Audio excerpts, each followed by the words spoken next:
ముఖ్యంగా నిన్న మొన్నటి వరకు కొన్ని వార్తలు స్పెక్యులేషన్స్ అవుతా ఉన్నాయి సోషల్ మీడియాలో. ఆ వార్తలు ఏంటంటే తెలంగాణలో కూడా వైసీపీ పాగా వేసే అవకాశం ఉంది. అదేవిధంగా మునుగోడు ఎమ్మెల్యే రాజగోపాల్ రెడ్డి దాదాపుగా 100 కార్లతో గుంటూరు వెళ్లారు. రహస్యంగా వైఎస్ జగన్మోహన్ రెడ్డితో భేటీ అయ్యారు. అదేవిధంగా తెలంగాణ వైఎస్ఆర్సీపీ రాష్ట్ర అధ్యక్షుడిగా రాజగోపాల్ రెడ్డి ఉంటారనేదే వార్తలు. కానీ దీనికి ఆయన ఖండించారు. లేనిపోని వార్తలు స్పెక్యులేషన్స్ చేస్తున్నారు అన్నట్టు కూడా ఆయన మాట్లాడారు. నిజంగా తెలంగాణలో జగన్మోహన్ రెడ్డికి అదేవిధంగా వైఎస్ఆర్సీపీకి అంత స్కోప్ ఉందా అంటే ఏం చెప్తారు? డబ్బులు విపరీతంగా ఉన్నాయి. అటు జగన్మోహన్ రెడ్డి దగ్గర కానీ అటు చంద్రబాబు నాయుడు దగ్గర కానీ వీళ్ళకు డబ్బులకు కొదవ లేదు. ఆయన ముఖ్యమంత్రిగా ఉన్నప్పుడు దేశంలోనే మొత్తం 28 రాష్ట్రాలు, ఢిల్లీ, పాండిచేరి 30 ముఖ్యమంత్రుల్లో నంబర్ 1 జగన్మోహన్ రెడ్డి ఆయన ఉన్నప్పుడు. ఇప్పుడు ముఖ్యమంత్రులు చంద్రబాబు నాయుడు నంబర్ 1. కాబట్టి అప్పుడు ఆయన నంబర్ 1, ఇప్పుడు నంబర్ 1. ఇద్దరి దగ్గర విపరీతమైన డబ్బు ఉంది. అది వైట్ మనీలోనే, బ్లాక్ మనీ ఎంతో ఉంది. కాబట్టి డబ్బు ఉన్నప్పుడు ప్రయత్నాలు చేద్దామని చెప్పి ప్రయత్నాలు చేయొచ్చు. మనం ఏమీ కాదనిలేము. ఈవెన్ నాకు తెలిసి జగన్మోహన్ రెడ్డే కాదు, టీడీపీ వాళ్ళు కూడా ప్రయత్నం చేయొచ్చు. ఎందుకంటే ఒకప్పుడు ఉమ్మడి ఆంధ్రప్రదేశ్ లో ఎల్లకాలము అట్టే రాజకీయాలు ఉంటాయని చెప్పలేం కదా. ఏమని ఇప్పుడు అనేక రాష్ట్రాల్లో రకరకాల పార్టీలు ఉంటాయి కదా. కాబట్టి ప్రయత్నం చేయొచ్చు. నేను డబ్బు ఉంది కాబట్టి ఒక తర్వాత సక్సెస్ అవుతారా కాదనేది తర్వాత ఇష్యూ. ఏముంది వచ్చేసి ఇప్పుడు ఎల్లకాలము ఆ తెలంగాణ సెంటిమెంట్ అయినా ఉండవు కదా. కొద్ది రోజులు ఉంటే ప్రదర్శన ఉండదు. తెలంగాణలో కూడా వైఎస్ఆర్ సంబంధించిన అభిమానులు ఉన్నారా అనేది చర్చ. ఉన్నారా? జగన్మోహన్ రెడ్డి అభిమానులు కదా, చంద్రబాబు నాయుడు మీ అభిమానులు కూడా మీకు వచ్చేసి ఇప్పుడు ఇమీడియట్ గా వచ్చేసి మీరు ఒక 100 కోట్ల రూపాయలు ఖర్చు పెట్టేటంటే ఇమీడియట్ గా వచ్చేసి ప్రతి జిల్లాకు మీకు జిల్లా అధ్యక్షుడు దొరుకుతాడు, మంచి అధ్యక్షుడు. అట్లా ఉంది ఇప్పుడు పరిస్థితి. జిల్లా అధ్యక్షుడు కూడా దొరుకుతారా వైఎస్ఆర్సీపీకి తెలంగాణలో? మీకు కూడా దొరుకుతారంటే నాకు దొరుకుతారు, మీకు దొరుకుతారు డబ్బు ఉంటే. పెద్ద ఘనకార్యం ఏం కాదు. ఇప్పట్లో వచ్చేసి పైసామే పరమాత్మ హైని. ఇప్పుడు డబ్బుల పరిస్థితి ఎన్నాళ్ళు సాగుతుంది చెప్పలేం, కానీ ఇప్పుడు డబ్బులు ఉంటే జగన్మోహన్ రెడ్డి అవసరంలే, చంద్రబాబు అవసరంలే, నాకైనా మీకైనా నేను వచ్చేసి మిమ్మల్ని అనవసరంగా ఇబ్బంది పెట్టాలని కాదు. అట్లుంది పరిస్థితి. కాబట్టి డబ్బులు ఖర్చు పెట్టేవాడైతే. తులసిరెడ్డి గారు, రేపు హైదరాబాద్ లో జూబ్లీ హిల్స్ ఉప ఎన్నిక ఉంది. అందులో కూడా వైసీపీ పోటీ చేసే అవకాశం ఉందా తెలంగాణ వైసీపీ అభ్యర్థిగా? ఏం చేయొచ్చు, వైసీపీ చేయొచ్చు, టీడీపీ కూడా చేయొచ్చు. వైసీపీ చేయొచ్చు, టీడీపీ ఇక్కడ కూటమి తినని అక్కడ కూడా వచ్చేసి టీడీపీ, జనసేన, బీజేపీ కలిసి కూడా చేయొచ్చు. ఇక్కడ చేసినట్లే. ఎందుకంటే తెలంగాణలో బీజేపీ కొంత బలంగా ఉంది, జనసేనకి ఆయనకు కొంత అభిమానులు ఉంటారు, టీడీపీ మొదటి కాలం ఉంటే అనేక సంవత్సరాలు పరిపాలించిన పార్టీ. కాబట్టి ఏమి రేపు ఎన్డీఏ కూటమి కూడా పోటీ చేసిన ఆశ్చర్యపోవాల్సిన అవసరం లే. అంటే వైకాపా కూడా చేయొచ్చు. వాళ్ళ దగ్గర డబ్బులు ఉన్నాయి, ఒక అటెంప్ట్ చేస్తారు, ఒక రాయి చేస్తారు, గుట్లో పడితే పని లేకుంటాయి. ఏం పోయిదేముంది ఒక ప్రయత్నం చేసడానికి. ఇప్పుడు మీకు నాకు డబ్బు లేని వాళ్ళకు ఒక 10 రూపాయలు ఖర్చు పెట్టినా కానీ మనకు 10 రూపాయలు కుటుంబాలు ఎట్టో పోషించుకోవాలని ఆలోచిస్తాం. వాళ్ళకి ఏముంది వచ్చేసి నీలమాలిగల్లో, పాత్రలలో డబ్బు మూలుగుతా ఉంది. ఏం చేయాలా అర్థం కాదా. కాబట్టి కొందరు ధనవంతులు వచ్చేసి వివాహాల ఖర్చు పెడుతుంటారు చూడండి, కోట్లు. అట్లాగా వీళ్ళకి ఎలక్షన్లలో కోట్లు ఖర్చు పెడితే తగిలితే కొండకు ఎంట్రీకి వేస్తే కొండన్నా వస్తుంది, ఎంట్రీకన్నా పోతుంది. కాబట్టి చెప్పలేం. దానికి అంతా కారణం వచ్చేసి లచ్చముక్క లక్ష్మీదేవి ఆడిస్తుంది, డబ్బులు ఆడిస్తుంటే అంతే. బీహార్ లో మోడీ స్లోగన్ ఔరేక్ ధక్కా బీహార్ పక్కా అన్నట్టు కూడా మాట్లాడుతున్నారు. ఔరేక్ ధక్కా బీహార్ పక్కా.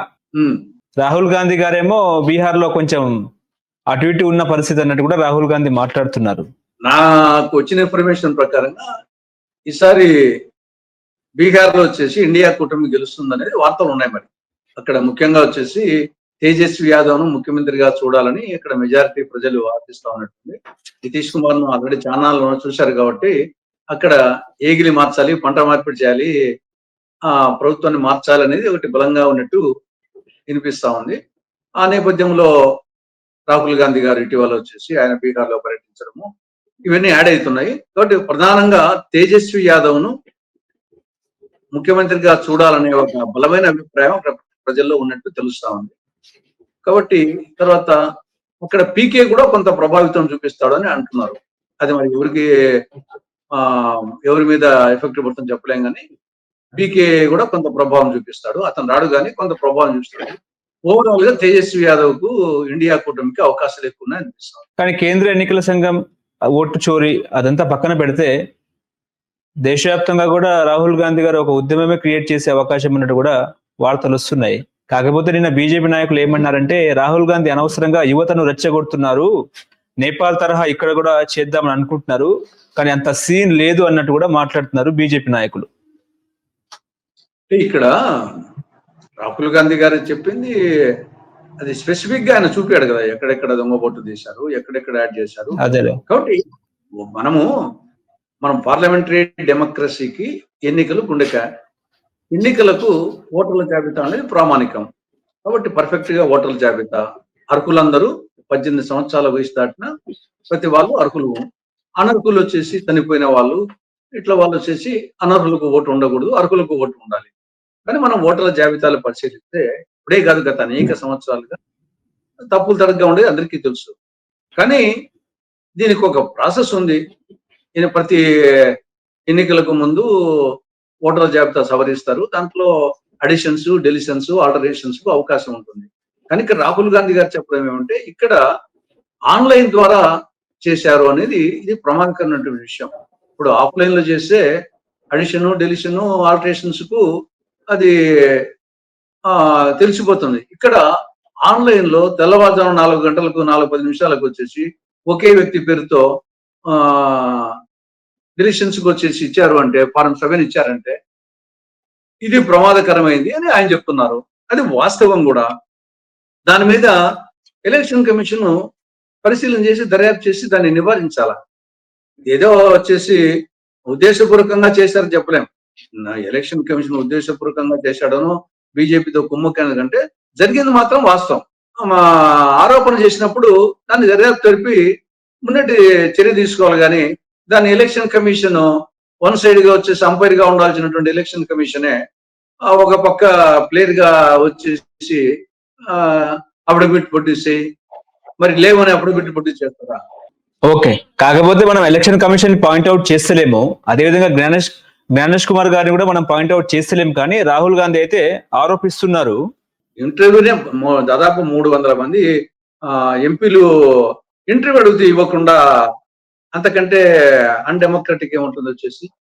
తర్వాత ఇమీడియట్ గా వచ్చేసి కామెంట్ చేయడము, ప్రతిపక్ష నాయకుడి కంటే రూలింగ్ రాజకీయ పార్టీల కంటే నాయకుల కంటే ఎక్కువగా మాట్లాడము కరెక్ట్ కాదు కదా. అది ఆయన కూడా ప్రధాన ఎన్నికల అధికారి కూడా రాహుల్ గాంధీ గారి క్షమాపణ చెప్పాలని కూడా చెప్తున్నారు ఆయన. ఈవెన్ సుప్రీంకోర్టే చెప్పింది కదా, సుప్రీంకోర్టు చెప్పింది. తర్వాత మాజీ చీఫ్ ఎలక్షన్ కమిషనర్ ఖురేషి ఆయనే చెప్పాలి కదా.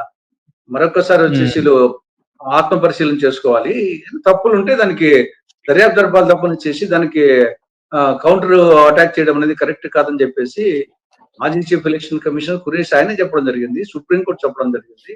కాబట్టి పద్ధతి మార్చుకోవాలి election commission. Thank you sir, నమస్కారం. నమస్తే. హలో, తెలుగు రాజ్యం ఛానల్ చూస్తున్నారా? సామాజిక, రాజకీయ, జీవన చిత్రణే తెలుగు రాజ్యం. అతిశయోక్తులు, అసత్యాలు ఉండవు. రాజకీయ కోణం కాదు, ప్రజా కోణమే కొలబద్ద. తెలుగు రాజ్యం వీక్షణ మీ ఉత్తమ అభిరుచికి నిదర్శనం.